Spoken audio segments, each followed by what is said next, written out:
Olá, e o nosso tema de hoje são as famosas regras. Como é que a gente impõe limite aos nossos filhos? E aí eu trago um questionamento a você. É melhor mais ou menos regras? É melhor dizer antecipadamente o que você quer para a criança entender e fazer ou dizer só na hora? Percebe como há uma certa insegurança em torno desse tema? Muitas pessoas dizem que a gente tem que ser firme e não voltar atrás. Você aí na sua casa deve ter tido uma educação com um modelo parecido como esse. Se eu digo, eu não volto atrás. E se eu disse que vai ter uma consequência, vai ter uma consequência.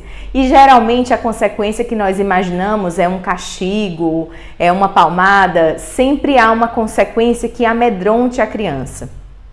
E aí eu vou te explicar o seguinte, sem fazer juízo de valor e nem julgamento a seu respeito, porque eu sei que as suas intenções são sempre as melhores e para educar. Hoje eu vou te convidar a entender e a interpretar o cérebro do seu filho. O que é que acontece quando a gente apresenta várias regras ao mesmo tempo? Primeiro, que a quantidade de regras vai gerar um estresse tremendo no seu filho. Por quê? Porque eu vou dizendo logo, sente no sofá, dobre as pernas, lave as mãos, coma agora, leve o prato, daqui a pouco tem isso, e aí você colocou todas as regras ao mesmo tempo. Dependendo da idade do seu filho, primeiro ele pode não ter entendido a necessidade de tantas regras. E aí você pode me perguntar, mas Adriana, ele entende tudo, compreende o que eu falo, me faz cobranças, mas eu tô falando de entender a consequência e a necessidade.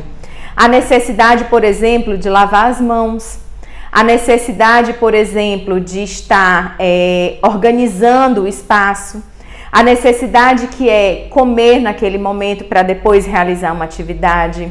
Ou seja, se você apenas traz um monte de regras sem a criança entender a necessidade, você causa estresse e sobrecarga.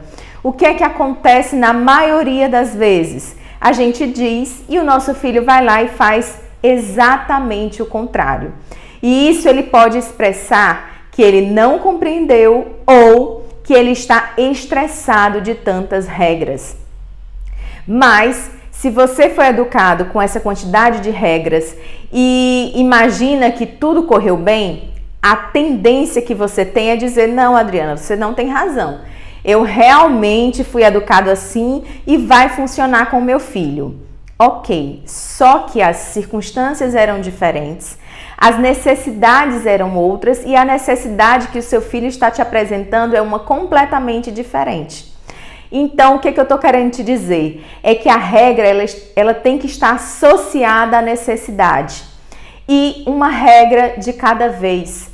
Regras muito excessivas, elas são sinais de estresse.